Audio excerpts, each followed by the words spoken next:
বড়লোকের বাড়িতে যখন কাজ করে সারাদিনে এক মুঠো খাবার পাই না, তখন আমার এই গানটি বলতে ইচ্ছে করে।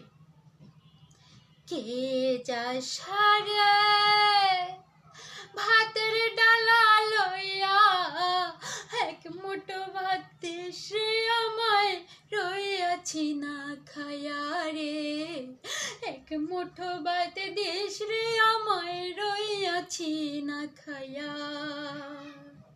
পেটে যে আমার জলে রে, জল খিদারে জ্বালা পায়া, দিন যে আমার কাটে রে না খায়া না খায়া।